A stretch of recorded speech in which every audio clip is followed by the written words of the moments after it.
ഹജ്ജ് കർമ്മം പൂർത്തിയാക്കി വേഗത്തിൽ നാട്ടിൽ തിരിച്ചെത്താൻ സഹായിക്കുന്ന ഷോർട്ട് ഹജ്ജ് പദ്ധതി നടപ്പാക്കിയത് സംസ്ഥാന ഹജ്ജ് കമ്മിറ്റിയുടെ ഇടപെടലിനെ തുടർന്നാണ് ഹജ്ജ് committee chairman doctor Hussain Saqafi Chullikkad.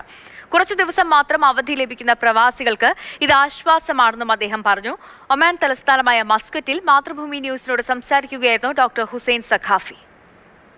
ആദ്യം തന്നെ മുൻഗണനാ ലിസ്റ്റിൽ പറഞ്ഞ ഒരു കാര്യം 2026 ഹജ്ജിൽ തന്നെ ഷോർട്ട് ഹജ്ജ് എന്ന പാക്കേജ് നടപ്പാക്കണം എന്നായിരുന്നു.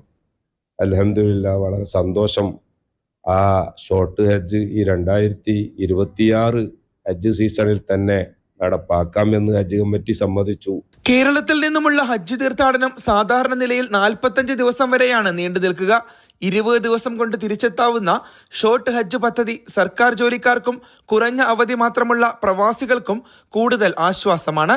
ഇത്തരമൊരു പദ്ധതി വേണമെന്ന് സംസ്ഥാന ഹജ്ജ് കമ്മിറ്റി ആവശ്യപ്പെട്ടിരുന്നുവെന്നും ഇത് കേന്ദ്ര ഹജ്ജ് കമ്മിറ്റി അംഗീകരിക്കുകയായിരുന്നുവെന്നും ഡോക്ടർ ഹുസൈൻ സഖാഫി ചുള്ളിക്കോട് പറഞ്ഞു. അടുത്ത ഹജ്ജ് സീസൺ മുതൽ ഇത് നടപ്പാക്കും. കേരളത്തിൽ നെടുമ്പാശ്ശേരി വിമാനത്താവളത്തിലാണ് ഈ സൗകര്യം ഉണ്ടാകുക.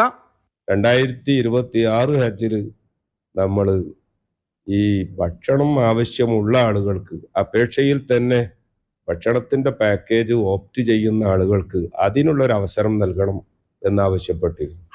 അതും ഈ തവണ അംഗീകരിക്കപ്പെട്ടിരിക്കുകയാണ്. കഴിഞ്ഞ ഹജ്ജിനപേക്ഷിച്ച് അവസരം ലഭിക്കാതെ പോയ 2116 പേർക്ക് അടുത്ത സീസണിൽ മുൻഗണന നൽകണമെന്ന് കേന്ദ്ര ഹജ്ജ് കമ്മിറ്റിയോട് ആവശ്യപ്പെട്ടിട്ടുണ്ടെന്നും അദ്ദേഹം വ്യക്തമാക്കി. 2116 പേര് വെയിറ്റിംഗ് ലിസ്റ്റിലായിരുന്നു. ആ 2025 വെയിറ്റിംഗ് ലിസ്റ്റിലുള്ള മുഴുവൻ ആളുകൾക്കും അവരാഗ്രഹിക്കുന്നുണ്ടെങ്കിൽ 2026 ഹജ്ജിന് പ്രത്യേക മുൻഗണന നൽകണം, അവരെ പ്രയോറിറ്റി കാറ്റഗറിയിൽ ഉൾപ്പെടുത്തണം എന്ന് ഞങ്ങൾ ഇത്തവണ ആവശ്യപ്പെട്ടു. സംസ്ഥാന ഹജ്ജ് കമ്മിറ്റിയുടെ ഇടപെടലിനെ തുടർന്നാണ് അടുത്ത സീസണിലേക്കുള്ള അപേക്ഷ സ്വീകരിക്കുന്ന തീയതി ഓഗസ്റ്റ് 7 വരെ നീട്ടിക്കിട്ടിയത്. ലഭിച്ച അപേക്ഷകളെല്ലാം പരിശോധിച്ച ശേഷം കൃത്യമായ തീരുമാനമെടുക്കും. ആദ്യ ഗഡു അപേക്ഷ സ്വീകരിക്കുന്ന തീയതിയും ഹജ്ജ് കമ്മിറ്റി ഇടപെട്ട് ദീർഘിപ്പിച്ചുവെന്നും ഡോക്ടർ ഹുസൈൻ സഖാഫി ചുള്ളിക്കോട് പറഞ്ഞു. Faisal Muhammad, Mathrubhumi news, Muscat.